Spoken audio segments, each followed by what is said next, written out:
Oh, Yep. I forgot to say it. We got a new addition. I saw that. You're a leprechaun slash. I like that a He's lot. not a leprechaun or slash. Okay, sorry. He's some kind of gravedigger guy. Is on the back. His name's just like gravekeeper slash ghoul, but we got to give him a real name at some point. But I like him, Leprechaun and he slash. glows in the dark. Slash O'Coolahan. Slash O'Cool.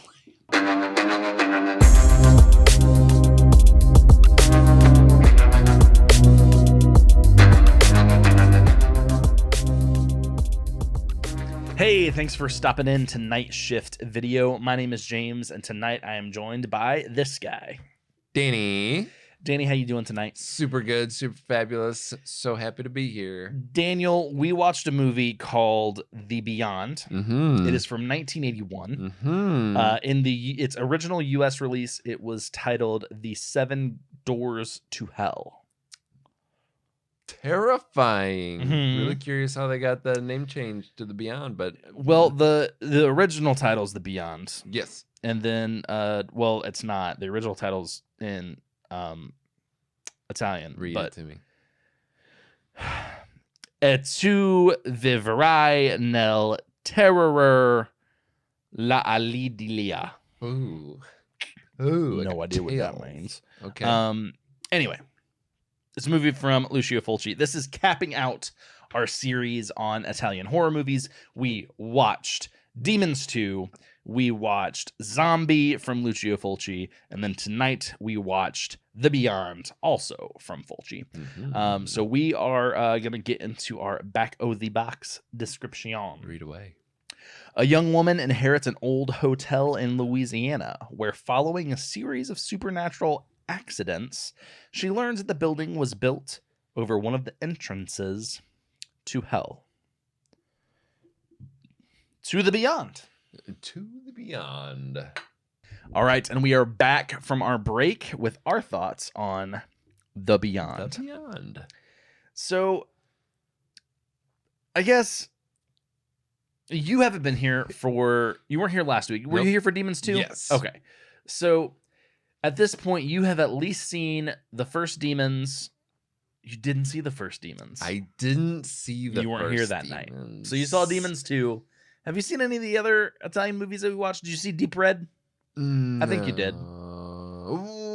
The Giallo, the lady who dies in the window at the beginning, and it's kind of a murder mystery the whole time. Yep. Okay. So you've seen at least 2 of the Italian movies that we've watched thus far. Mhm. What are your general thoughts on this movie, just based off of that alone, before we get too much into the plot? Oh, that's a good question. Thinking back on those, obviously I don't remember. Deep Red was a long time ago at this point. It was almost a year ago. Demons 2 was I don't know. It was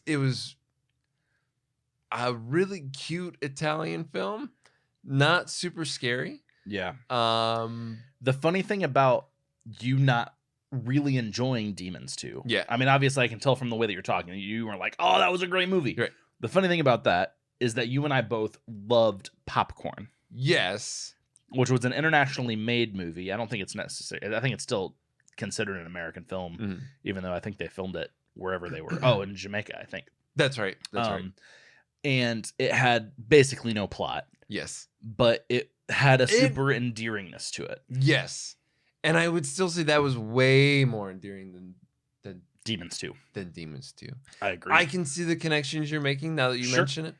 But maybe it was simply the fact that they were in that auditorium for so much of the film. Right. And that sense of Rocky Horror that I think we really bonded over Yeah, we did. at that moment.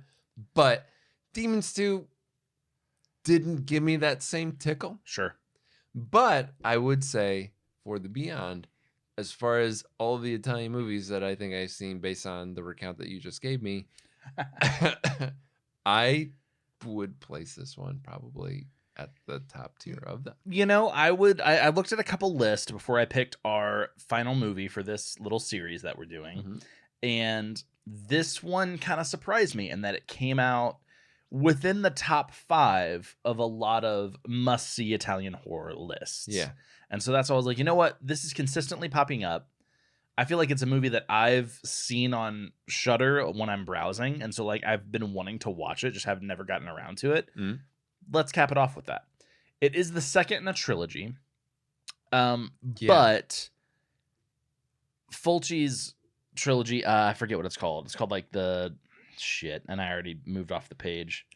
Here it is. Fulci's Death trilogy, which is City of the Living Dead, The Beyond, and then House by the Cemetery. From what I understand, I've not seen all three of them. No. From what I understand, it is very similar to how John Carpenter says that The Thing, In the Mouth of Madness, and shit. You got this. What's the last one? You're the guy. Fuck. I don't know it. I don't know it. I think I know what you're going for, though. He claims that they're also a trilogy, and it's yes, that ethereal large. It's you won't ever see these things overlap necessarily, but they are in my mind they are taking in the same. They take place in the same universe. Yeah. Okay. Fuck, that last one's gonna. You're gonna shit out of You're me. gonna find it. You can edit it in, and it's gonna be fine. I'm not gonna edit it. I don't do that shit. This is I don't know if life. anyone knows, but the basis of this show was off of doing it live on Twitch, which I don't stream on Twitch anymore because like basically nobody watched. If anyone who's listening or watching like wants us to do Twitch again, I have no qualms about doing it. I'll totally do it again. That's fine. But we weren't getting a lot of audience, so we kind of just stopped doing the live. But I keep the spirit of doing it live alive. Yeah, we're gonna do it live. I do very little editing. Zero. I do a lot of research for the show, but when I have random ass thoughts like fucking let's bring in John Carpenter when I'm supposed to be talking about Lucio Fulci and I don't know it, then I just don't fucking know it. I could go look it up right now and tell you and fix my mistake and then fix that in post, but I'm not going to because that's not what I do on this show. This is real life. If I'm drinking a beer and I fucking burp, you're gonna hear the burp. Sorry. That's just how I do it. Yep. Back to the movie. Okay. So in this movie, we do get what we got on the back of the box is very similar to what we get inside the movie. Yeah. The basis is this woman inherits or buys. I don't really know how she acquires this hotel. I believe it's a purchase. Yeah, she's doing it. It's a business venture for sure. Yes. And she buys this hotel in Louisiana. And Louisiana. She's going to open this hotel and run it. Make and it's millions of dollars. It's really old. It's historic. And it has a history. The movie opens with a flashback before this of kind of the darkness maybe being awoken in this house. Yes. It has awoken. They have found the perpetrator of the awakening and they deal with it. He got in a very Louisiana kind of way. Crucified.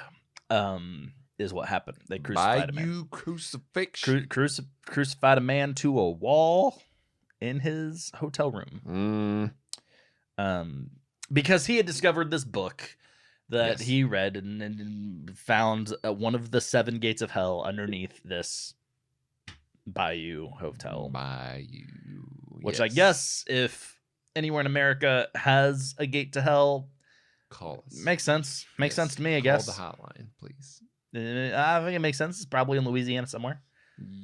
Yes, at least one of them. Hot as hell, and like probably close. Makes sense. I'd say the U.S. might be big enough to have 2. Maybe we have one in the north, one in the south. If we don't have at least 3 of the 7, I would be very surprised. I'm gonna get political for a second. Has anybody checked under the hospital where Donald Trump was born? I'm just saying. I don't know.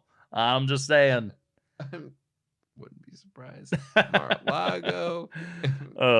All the towers. Okay. So Bob Murawski of Grindhouse Releasing. He's the one who restored this film in 1998. So he was working with Grindhouse Releasing, which I believe, if not owned, it's like partly owned by Quentin Tarantino. Which is why it had that beginning with Grindhouse Releasing it is that old 70s thing that he's kind of copped in basically every movie that he's ever made by now.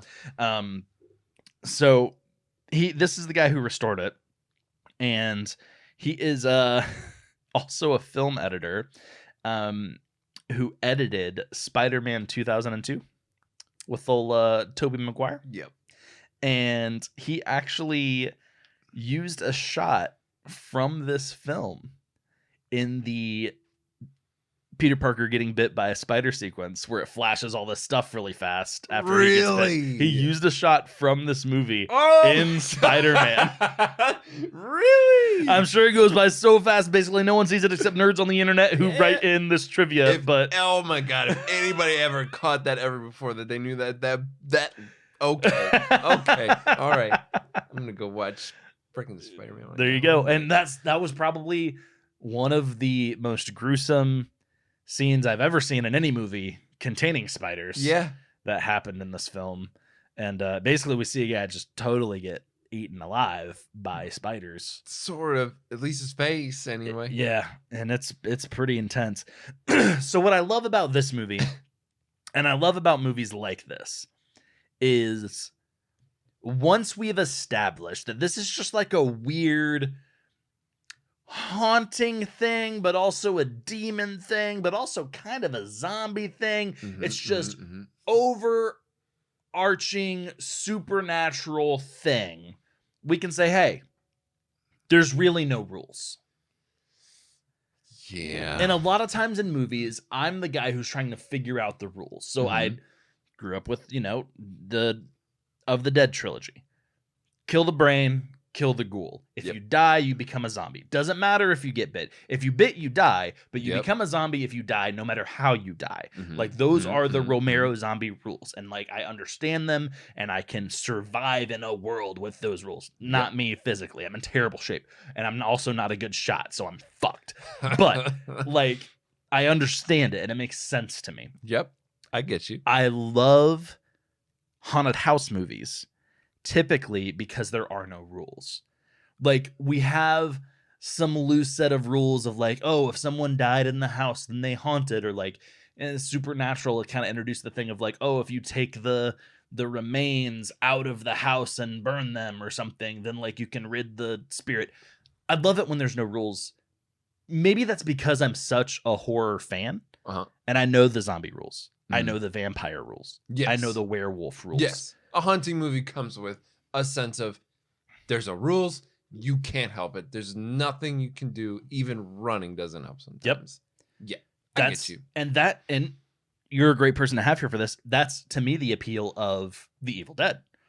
Yes. The Evil Dead on the surface is a zombie movie. It's not. Deadites are not zombies. No. There's some kind of weird zombie demon cross breed that we can't really put a pin on. They are Deadites. They're their own thing. You get killed by a Deadite, you become a Deadite, but it's an inescapable supernatural thing. Yep. Kind of like Cenobites.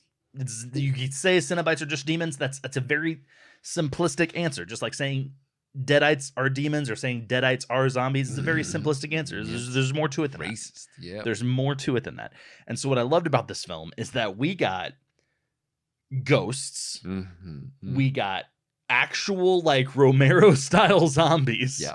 We got evil spiders. Super evil spiders. Evilest spiders I've ever seen in my whole And we life. got something that I can only describe as demony. So like we got all these different things coming out of this haunted house story because this house was built on a gate to hell. And then some guy kind of opened the gate. Yep.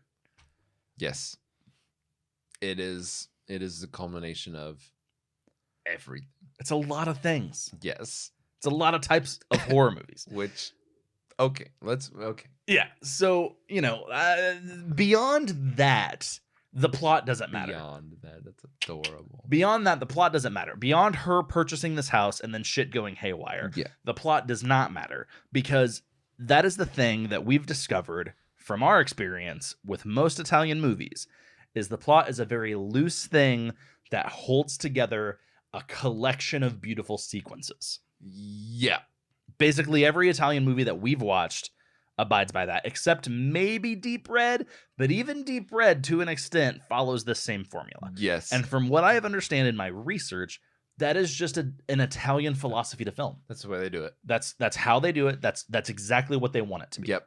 I would say, of the ones I've seen, this seems like the greatest perpetuator of that approach. Yep. Absolutely. Yep. And so yeah, we get this series of kind of vignettes, I would say, of different things that happen, different deaths, and we get the spider scene, which was amazing, and just the gore in this movie is so good. Like, I had heard that Fulci movies have great gore, and so I went into last week's Zombie with that knowledge and ready for that. And you weren't here, but it kind of left me unimpressed in the gore arena. There were some good moments, like one or two. Yeah. This movie shows me why he is known for that. Yeah. Like, we saw multiple eyeballs gouged out. Yes. From both sides, from the front side and the back side. Yes. We saw just someone ripped apart by spiders, which we're literally watching and saying, this isn't physically possible. I don't care. It's so gross and so horrifying. At least a couple of melting faces, a crucifixion. The crucifixion, the acid on the face. Yeah. We just get this creepy imagery of like super milked over, like cataract blind people eyes that happens supernaturally somehow because ghosts. That's about it. I didn't get that one. It seemed to like move from host to host at different times, and we still don't really know why it did. But it doesn't matter. It's still scary. It's super spooky, and that's the Italianness of it. It doesn't matter how it happens. It matters if it's scary. Yeah, and it is scary. It's super scary. And so I liked that about it. So this is the second part of the trilogy. So, we're kind of jumping in the middle here. There was a Swedish rock band called Europe.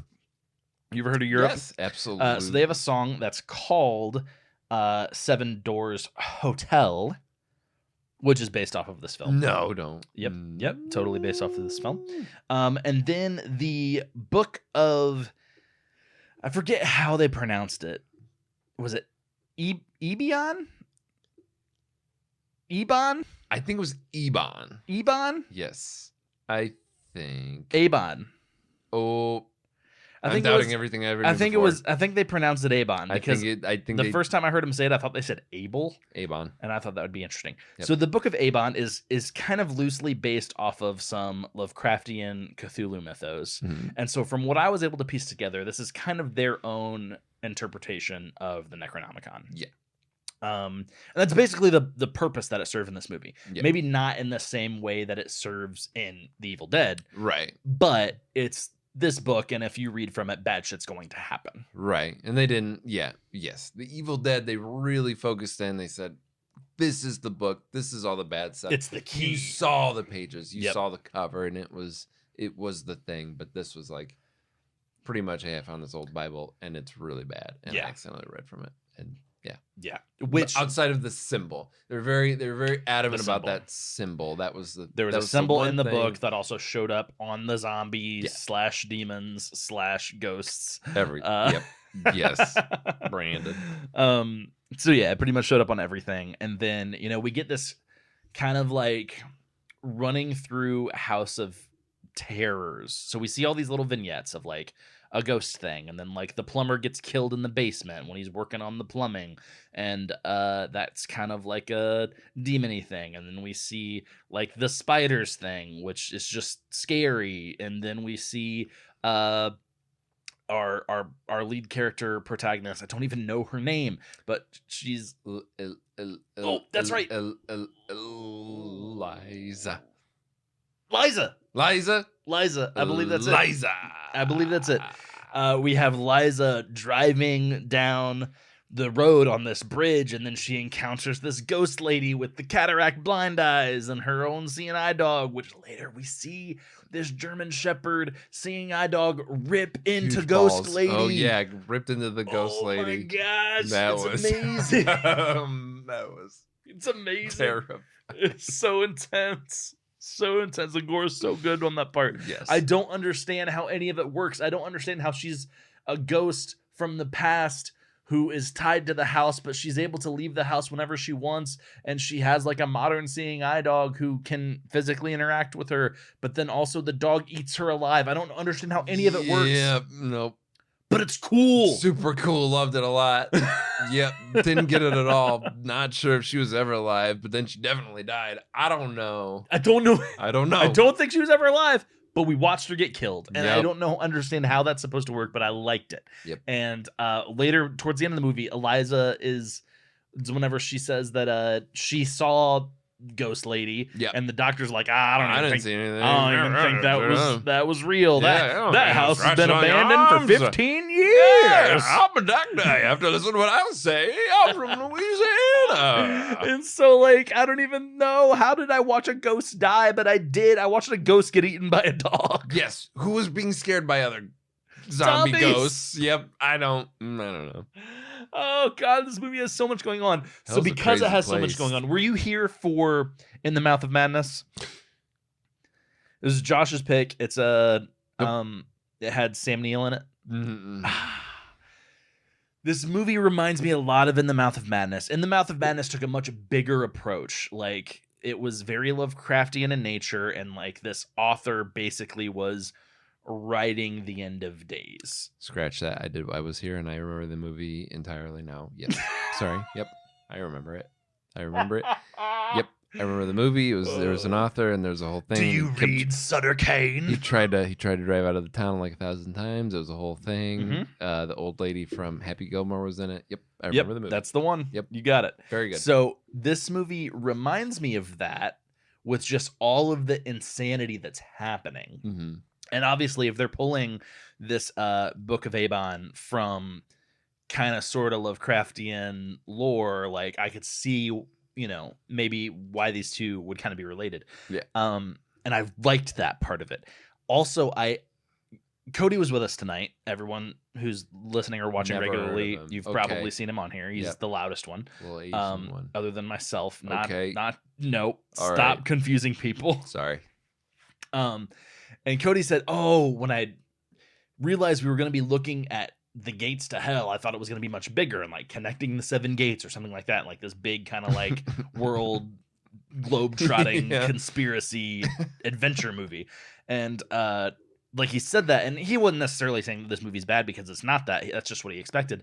And when he said that, I thought about it and I was like, oh, kind of more like In the Mouth of Madness, where it's just a much bigger story. And kind of like how Us became. I thought Us was going to be a much smaller, like, home invasion story, and then it ended up being this big worldwide Yes. story. Yes. And I liked that this movie wasn't that. Yeah. I actually really enjoyed that. It's very localized, Mhm. and it's very centered around really 2 people. Yeah. Basically, for the most part. And I think if they really tried to expand what they were trying to do to a whole, like, worldwide 7 gates kind Right. of thing, wouldn't have worked. This would have needed more than 3 parts to tell the whole dang thing. Right. And you probably need a lot more money than they ever had to make this movie to do and that. a lot more spider puppets. So many spiders. Yeah. But I just love the idea of it being kind of a smaller set story. It's very localized to this Louisiana mansion and kind of the things happening around it. Oh, going back to there being no rules and rules breaking. Towards the end of the movie, they're in the hospital because the doctors are like our main male protagonist, and Yes. Liza's our main female protagonist who Mhm. owns the hotel. And they kind of like, it's not a big like love interest thing, but like they're our heroes, our hero couple. And so they're in the hospital running away from all the zombies because all the dead bodies in the hospital are rising up. Yep. And becoming zombies. They're running away. They're trying to escape. They go downstairs in the hospital. They end up in the hotel. Boom.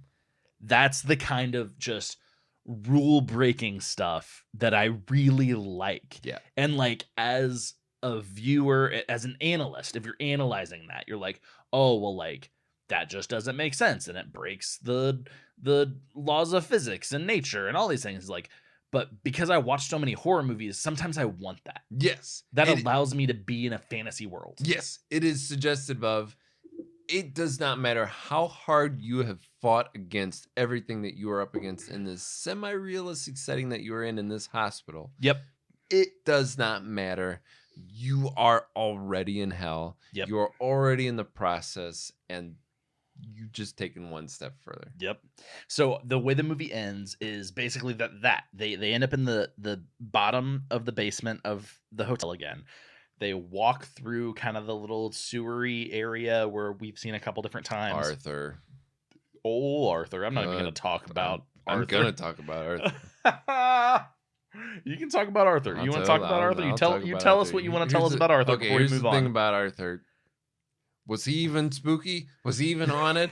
I don't know. Did he even know he was an owl? Was he just a big creep? I think he might have just been a big creep. There was this character named Arthur. He was in that lady's room, and then he jumped out of the water and tried to drag her into the water. Yep, but he may not have been evil. That was about it. In a hell sense. He never may had have just milky been a pupils. bad person. He didn't seem like a demon. He definitely didn't die in the movie. He was a big effing creep. That's true. You're right. Arthur. You're right. Never trust in Arthur. I never trust in Arthur.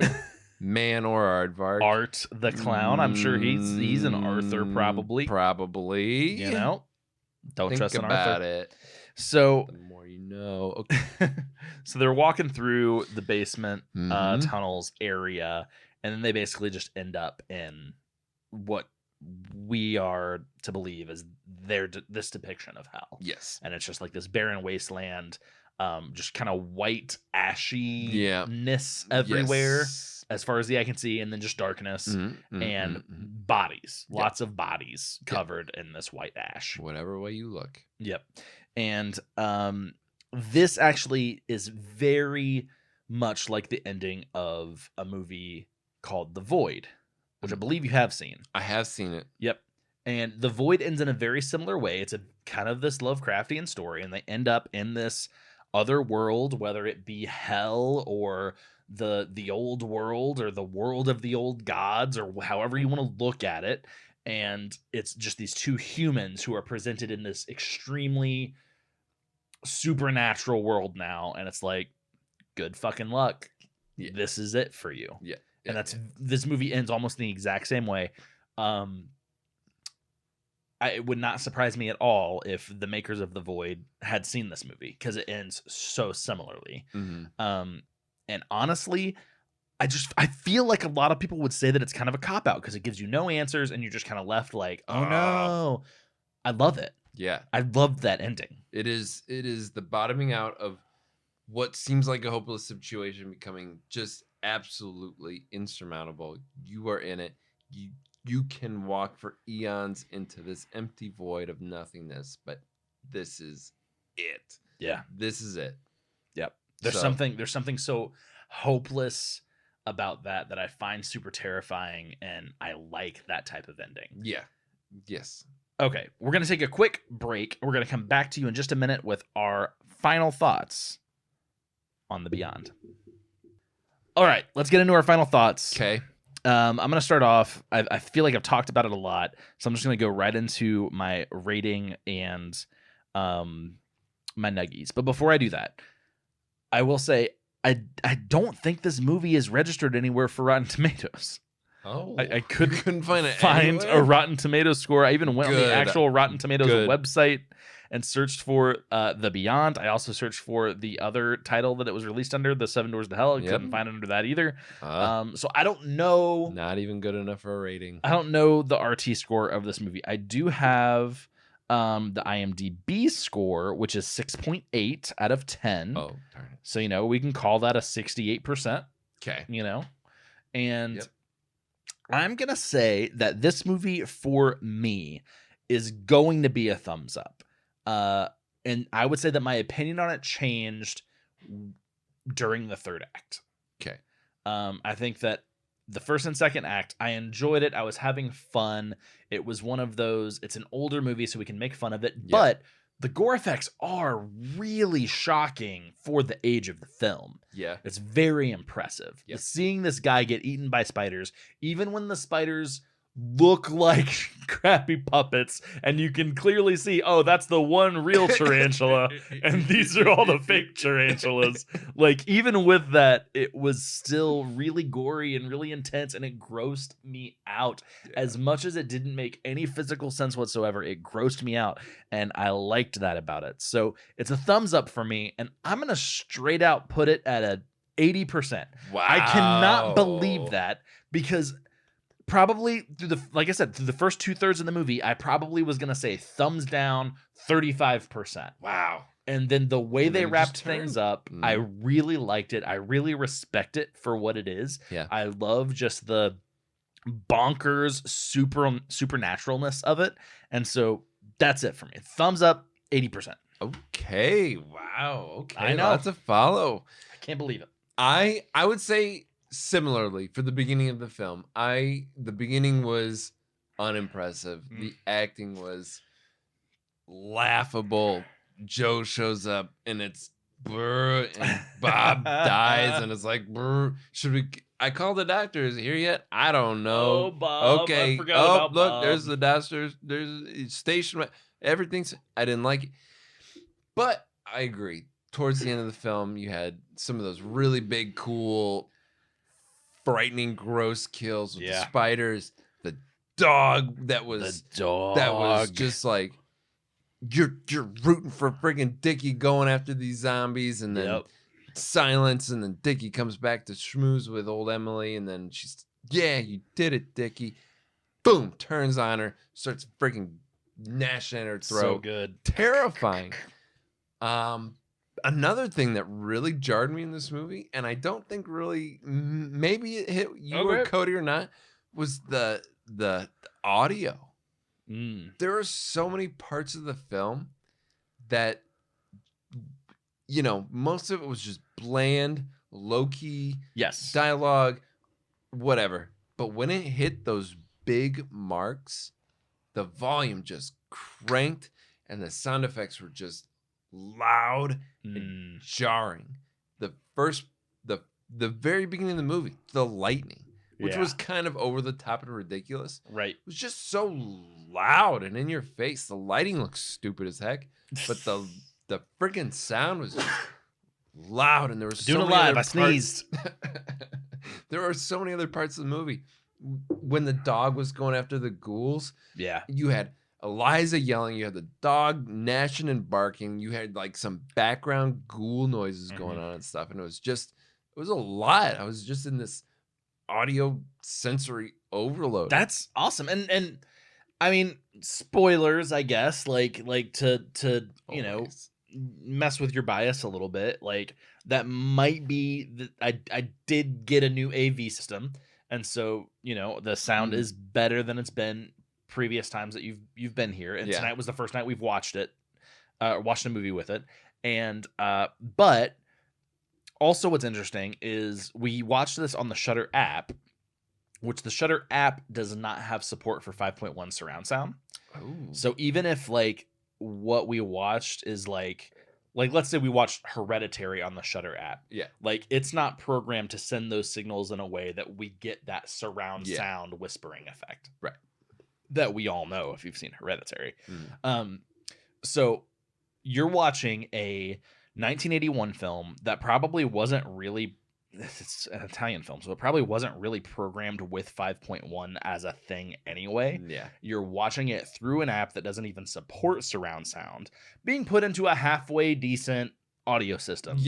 And you were blown away by the audio presentation. Yes. That says a lot when they about the movie. Really hit their peaks and high points. I don't know if it's what they were going for or not, but if you really pay attention for certain parts of the movie, it really ramps at those parts and just gets loud and chaotic and just adds to I like that. You're totally right. It didn't stick out to me, but when you describe it, you are 100% correct.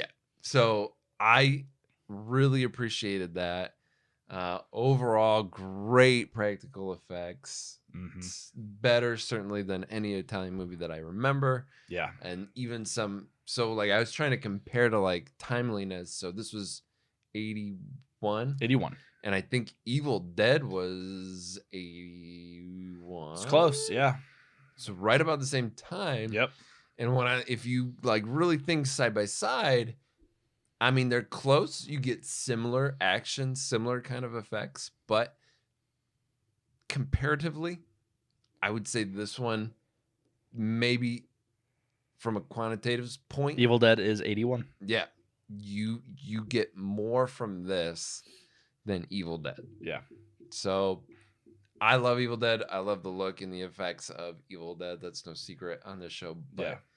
I think this really played onto that same kind Well, of then look it makes and you horror. wonder. It really makes you wonder, like, you know, because at this point, Raimi is just starting with Evil Dead. Yeah, that was Yeah. Evil Dead, the OG. Fulci, like, has proved himself, and like, it's an Italian movie, so it's not a super high budget, but it's probably still a higher budget than Evil Dead had. Evil Dead had no budget. No, no, none. So I mean, you know, it kind of gives you that of like, as much as great as Raimi and his team, and you know, both the Raimis, because Ted was a huge part of that movie too. And obviously Bruce Campbell as well. As much as they were doing with what they had when they had it, right? Hey, it's almost like Fulci was like an example of like, hey, look what they could have done if they had money, right? Yeah, and they had tried it before, and they had learned from their mistakes already. Yes, and that's one thing I didn't consider was budget. Like, Yeah. Yes, this guy has proven and probably has a lot more. Right. These were kids trying to make their first movie, but you know, huge, because I know how much you love Evil Dead. Even the first one, even not Evil Dead 2, but even Evil Dead. I know how much you love it. And for you to say this gore was on par with something that you love so dearly. Yes. And I think would have been what they would have done more of given the budget. Yes. If they had it, etc. But to that degree, obviously I really enjoyed that. So bottom line, this is absolutely a fun thumbs up for me. I would give it probably 70 nuggets. That's fair. I think that I went high, but I went high because I loved how it ended. Yes. I think it was super fun. There were bits of it that were just the plot. Why is Emily in the middle of this highway? Is she a ghost or not? I don't get it.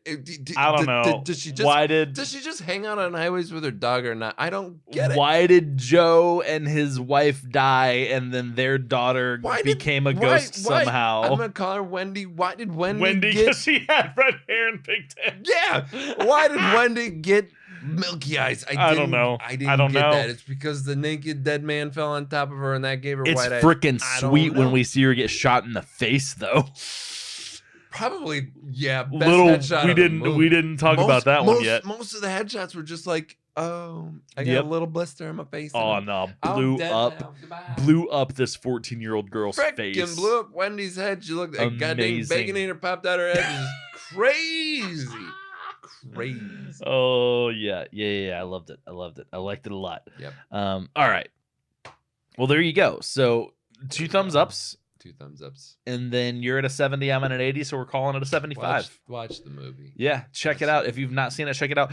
It is going to cause me to reevaluate looking at other Fulci movies, especially the ones in this series.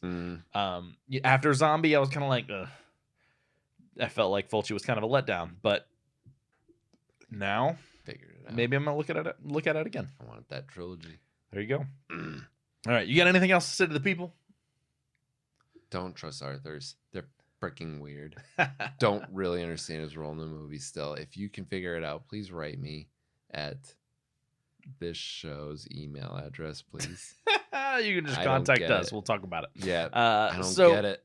I will say we are going to do a new thing. So we had launched a kind of funding support system through the platform that we use to publish our content through Anchor. And there's nothing wrong with that. Anchor, obviously, you also are a sponsor for us. We are very happy being at Anchor. But I will say that people don't seem as familiar with the platform as it is. So that being said, we are going to be launching a Patreon soon. We have plenty of different tiers and perks and gifts and stuff for you being at different tiers. We'd really appreciate it if you guys would check that out. I'm going to launch it literally like as soon as we're done recording this. I'm going to hit the launch button. Everything filled out. All I have to do is hit launch. I don't want to push the launch button until after I recorded something about it so that you know that it's actually real. Yeah. So find us on Patreon, Night Shift Video. You can also find us on Instagram at Night Shift Video. We are also on Facebook, YouTube, all the internet places, like, comment, subscribe, do all of the internet things, or you know what, the thing that helps us out the most, just tell a friend. You can, on, Spotify or Apple Podcasts, you can like leave a review and a rating. You can do that stuff, and I really appreciate it. Really appreciate that stuff. But ultimately, if you just tell a friend, hey, these guys are somewhat worth listening to, that's all that I really care about. Or, you know what? Maybe you don't want to tell your friends about that because it's a weird side of you that you don't think your friends are ready for. Just hit me up. Just say, hey. Just say, talk to us. We'll tell your friends. No, I'm not going to invade their life. That seems weird. Okay. But we'll just hang out. And that's what part of the Patreon stuff is. You get access to our Discord channel. We can just hang out. Like, we hang out there all the time. So we just want to be friends. We want to make friends. I like making new friends who like spooky things. Me too. Cool. All right. You know what? This movie was pretty good. It's pretty good. It's pretty good. But maybe that's just me. I don't know. For Night Shift Video, I'm James, and this is Danny. And we're just saying, thanks for stopping in.